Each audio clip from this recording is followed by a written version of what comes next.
Hello dear students.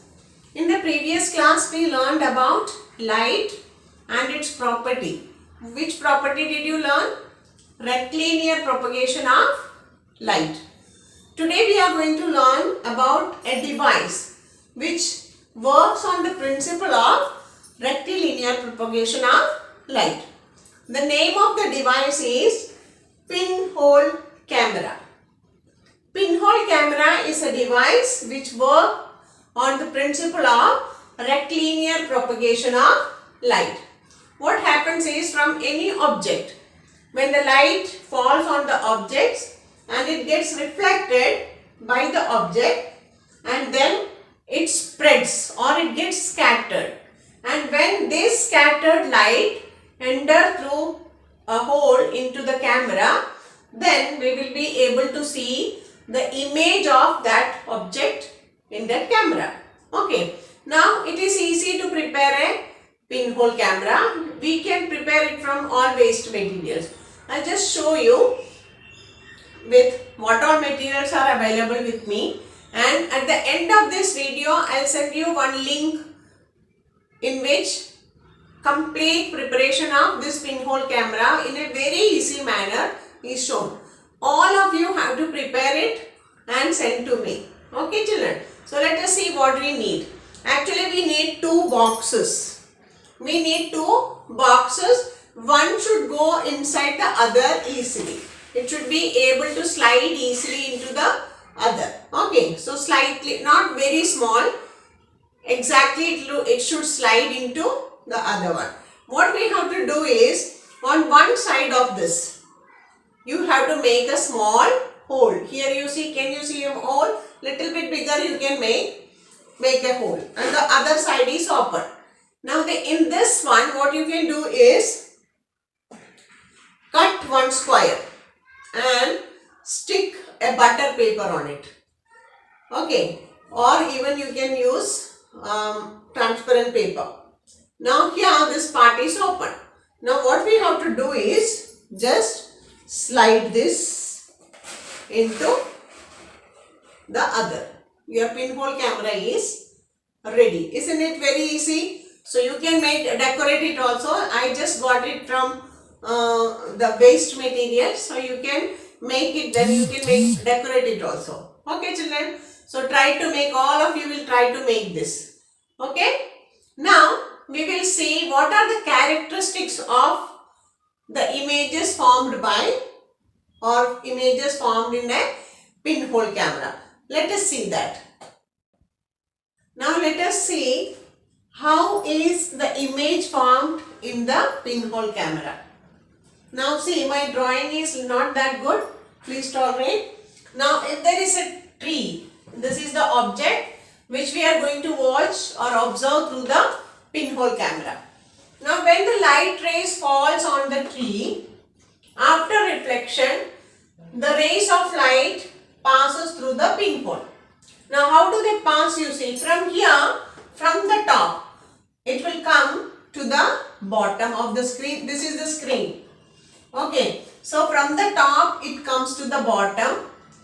And now below that, it comes little above.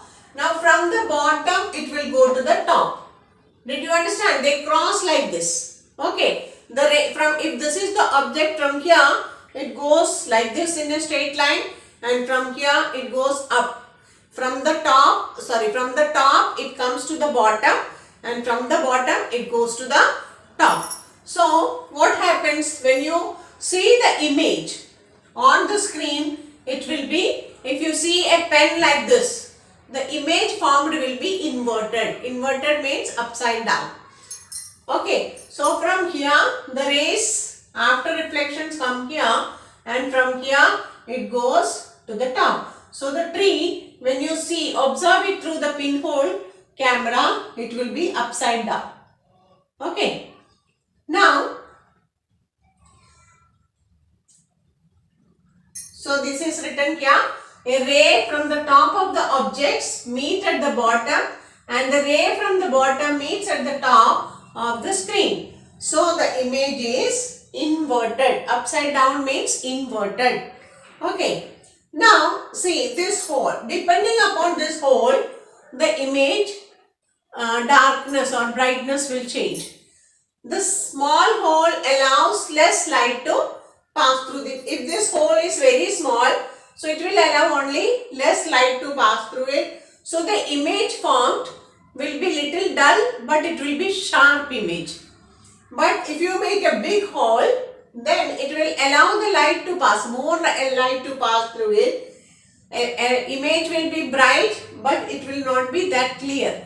It will be little bit blurred because many images overlapping will be there. So many rays will be overlapping. So the image formed will be blurred, not that clear or not sharp. Now, what about the size of the image? Depending upon the distance between the object and this pinhole, this will vary. Okay, if it is at the exact distance, you may be able to see the exact size of the object. If it is more, the distance is more, you will see it small. When it is very less, then you will see it big. Okay, so depending upon the distance between the object and the pinhole, the size of the image will vary. Now, what do you use it for? Usually, a pinhole camera is used to trace or to capture the sun's movement or sun's positions. If sun doesn't move, but according to for us we feel no it is moving. So to see the position of the sun it is used. Actually we should not look at the sun directly, right? It will harm our eyes. So using a pinhole camera, if you observe, it would harm your eyes. Similarly, to observe the solar eclipse also, we can use a pinhole camera. Solar eclipse also, you should not watch it directly. It may make you blind. Okay, it is so dangerous. Those rays are very dangerous. So, for such activities, we use a pinhole camera. Okay, now this is all about pinhole camera. So, you have to prepare a pinhole camera and send the photograph to me. Okay, and also you have to write all these notes in your notebook, which I will be sending you in the form of a PDF. Please try to draw a neat diagram, not like me, in your notebook. That's all for today. Thank you.